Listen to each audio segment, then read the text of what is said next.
The undisciplined mind finds it difficult to assume a state which is denied by the senses. Here is a technique that makes it easy to encounter events before they occur, to call things which are not seen as though they were. People have a habit of slighting the importance of simple things, but this simple formula for changing the future was discovered after years of searching and experimenting. The first step in changing the future is desire. That is, define your objective. Know definitively what you want. Secondly, construct an event which you believe you would encounter following the fulfillment of your desire. An event which implies fulfillment of your desire, something that will have the action of self predominant. Thirdly, immobilize the physical body and induce a condition akin to sleep. Lie on a bed or relax in a chair and imagine that you are sleepy. Then, with eyelids closed and your attention focused on the action you intend to experience in imagination, mentally feel yourself right into the proposed action, imagining all the while that you are actually performing the action here and now. You must always participate in the imaginary action, not merely stand back and look on, but you must feel that you are actually performing the action so that the imaginary sensation is real to you. It is important always to remember that the proposed action must be one which follows the fulfillment of your desire. And also, you must feel yourself into the action until it has all the vividness and distinctness of reality.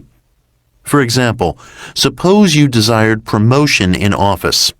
Being congratulated would be an event you would encounter following the fulfillment of your desire. Having selected this action as the one you will experience in imagination, immobilize the physical body and induce a state akin to sleep, a drowsy state, but one in which you are still able to control the direction of your thoughts, a state in which you are attentive without effort. Now, imagine that a friend is standing before you. Put your imaginary hand into his. First, feel it to be solid and real. Then carry on an imaginary conversation with him in harmony with the action. Do not visualize yourself at a distance in point of space and at a distance in point of time being congratulated on your good fortune. Instead, make elsewhere here and the future now. The future event is a reality now in a dimensionally larger world, and oddly enough, now in a dimensionally larger world is equivalent to here in the ordinary three-dimensional space of everyday life. The difference between feeling yourself in action here and now and visualizing yourself in action as though you were on a motion picture screen is the difference between success and failure. The difference will be appreciated if you will now visualize yourself climbing a ladder.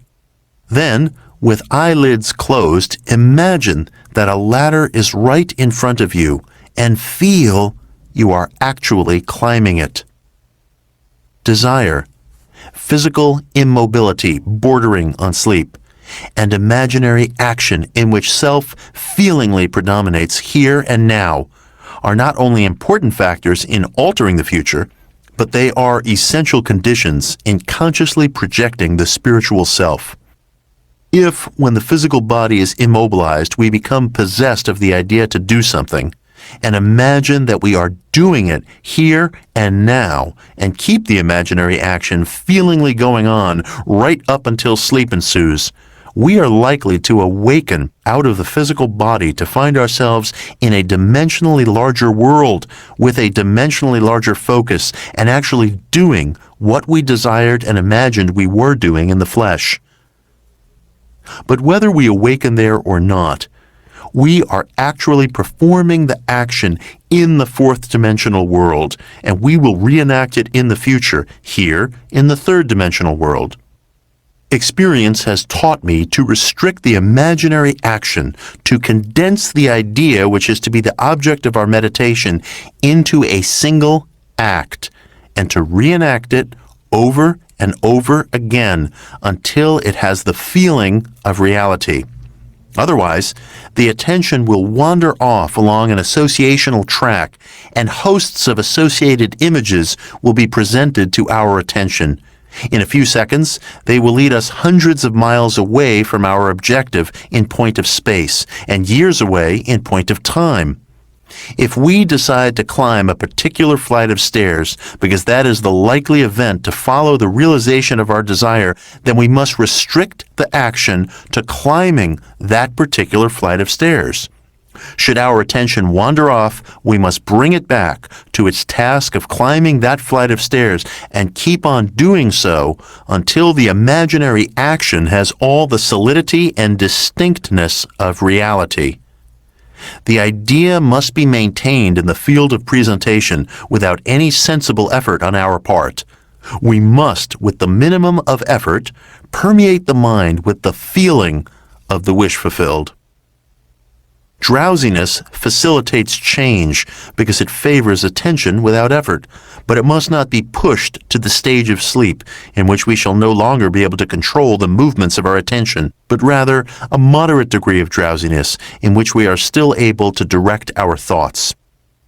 A most effective way to embody a desire is to assume the feeling of the wish fulfilled, and then, in a relaxed and sleepy state, repeat over and over again, like a lullaby, any short phrase which implies fulfillment of our desire, such as, "Thank you," as though we addressed a higher power for having done it for us.